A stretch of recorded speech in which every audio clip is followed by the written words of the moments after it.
আসসালামু আলাইকুম। কেমন আছেন সবাই? আশা করছি ভালো আছেন। আমি আলহামদুলিল্লাহ ভালো আছি। আমি আজকে রান্না করব পুঁই শাকের ভর্তা। প্রথমে সরিষার তেল দিলাম, কয়েকটা শুকনো মরিচ ভেজে নেব। ঝালটা নিজেদের মতো দেবেন। এই ঈদে মাছ মাংস খেয়ে বাচ্চারা বাড়ির কেউই আর মাছ খেতে চাচ্ছে না, এর জন্যই ভর্তাটা করা।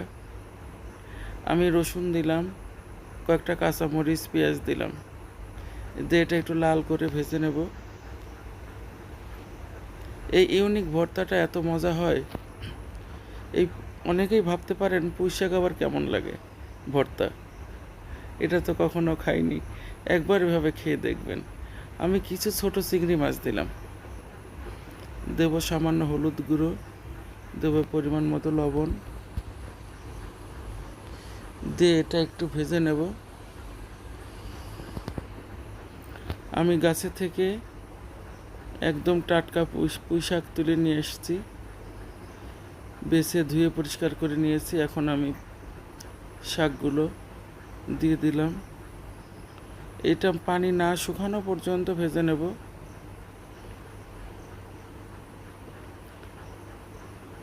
দেখুন কতটা সুন্দর হয়েছে, রঙটাও পরিবর্তন হয়নি, পানিও আর নেই, একদম সিদ্ধ হয়ে গেছে।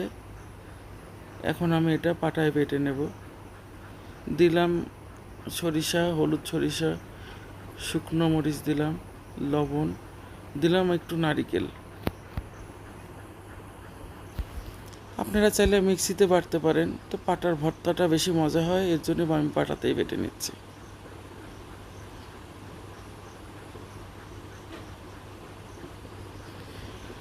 নারিকেলটা অবশ্যই দেবেন, তবেই মজা হবে।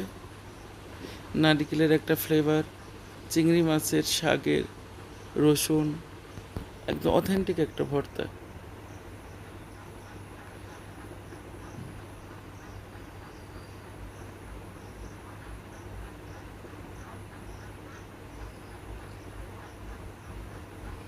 এই ভর্তাটা এভাবে বানাইলে এক থালা ভাত কখন শেষ হয়ে যাবে বুঝতেই পারবেন না।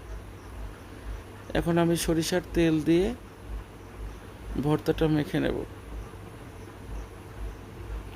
ভর্তাটা শেষ করা, এখন আমি পরিবেশন করে দেখাবো। এই সেই ভর্তা, খুবই ভালো লাগে, অবশ্যই বানাবেন। ভালো থাকবেন, সুস্থ থাকবেন, আল্লাহ হাফেজ।